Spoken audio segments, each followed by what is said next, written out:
ഓം ശ്രീ സായിരാം. എല്ലാമായ സ്വാമിയുടെ തൃപ്പാദങ്ങളിൽ നമസ്കരിച്ചുകൊണ്ട് എല്ലാ സഹോദരന്മാർക്കും ഭഗവാന്റെ പൂർണ്ണമായ അനുഗ്രഹം ഉണ്ടാവട്ടെ എന്ന് പ്രാർത്ഥിക്കുന്നു. കുറച്ച് വർഷങ്ങൾക്ക് മുമ്പ് പ്രശാന്ത് നിലയത്തിൽ വിവിധ യൂണിവേഴ്സിറ്റികളിലെ ഭാരതത്തിലെ യൂണിവേഴ്സിറ്റികളിലെ വൈസ് ചാൻസലേഴ്സിനൊരു കോൺഫറൻസ് ഉണ്ടായിരുന്നു.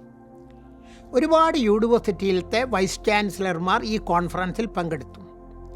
ആ കോൺഫറൻസിന് മുമ്പ് ഈ കോൺഫറൻസിൽ സംസാരിക്കാനുള്ള കുട്ടികളെ സ്വാമി സെലക്ട് ചെയ്തു.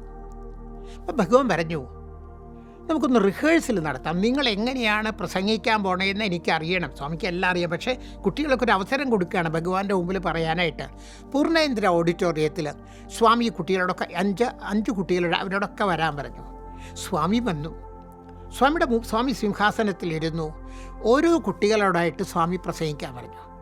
ഗംഭീരമായിരുന്നു. ഓരോ കുട്ടിയും വൈസ് ചാൻസലേഴ്സിനോട് ക്ലാസ് എടുക്കാനുള്ള സ്വാമിയുടെ വിദ്യാർത്ഥികളാണ്. MBA ഒക്കെ പഠിക്കുന്ന കുട്ടികളാണ്. അസലായിട്ട് ഗംഭീരമായിട്ട് അവർ ക്ലാസ് എടുത്തു. സ്വാമിക്ക് വളരെ സന്തോഷമായി. എപ്പോൾ സ്വാമി കുട്ടികളെ വിളിച്ചാലും സ്വാമി അവർക്ക് എന്തെങ്കിലും കഴിക്കാൻ കൊടുക്കാറുണ്ട്. എല്ലാ റിഹേഴ്സലെല്ലാം കഴിഞ്ഞു. എല്ലാ കുട്ടികളും പ്രസംഗിച്ച് കഴിഞ്ഞപ്പോൾ സ്വാമി അവർക്ക് ഇഡ്ഡലിയും ചട്നിയും കൊടുത്തു. ഇഡ്ഡലിയും ചട്നിയും കൊടുത്തിട്ട് സ്വാമി പറഞ്ഞ് കഴിച്ചോളാൻ പറഞ്ഞു. സ്വാമിയല്ലേ കൊടുക്കുന്നത്, സ്വാമിയുടെ മുമ്പിലാണ് ഇരിക്കുന്നത്. ഭഗവാന്റെ മുമ്പിൽ ഇരുന്ന് സുഖമായിട്ട് ഇഡ്ഡലിയും ചട്നിയൊക്കെ അവർ കഴിച്ചു കഴിഞ്ഞപ്പോൾ സ്വാമി പറഞ്ഞു, ഒരാൾ ഈ കൈ പിടിച്ചോളൂ, ഒരാൾ ഈ കൈ പിടിച്ചോളാൻ പറഞ്ഞു. നമ്മുടെ 2 തൃക്കരങ്ങൾ ഒരാളോട് ഒരു കൈ പിടിക്കാൻ പറഞ്ഞു. സ്വാമി പറയുന്നത് ഒരു അവസരം കൊടുക്കാൻ, ഈ കൈ നിങ്ങളും പിടിച്ചോളാൻ പറഞ്ഞു. കുട്ടികൾ ഭഗവാനോട് തൊഴുതിട്ട് പറഞ്ഞു, സ്വാമി കൈ ഡർട്ടിയാണ്, ഇഡ്ഡലിയും ചട്നിയൊക്കെ കഴുകിയിട്ടില്ല, ഇഡ്ഡലിയും ചട്നിയൊക്കെ കയ്യിലുണ്ട് സ്വാമി, വിരലുകളൊക്കെ ഡേർട്ടിയാണ്.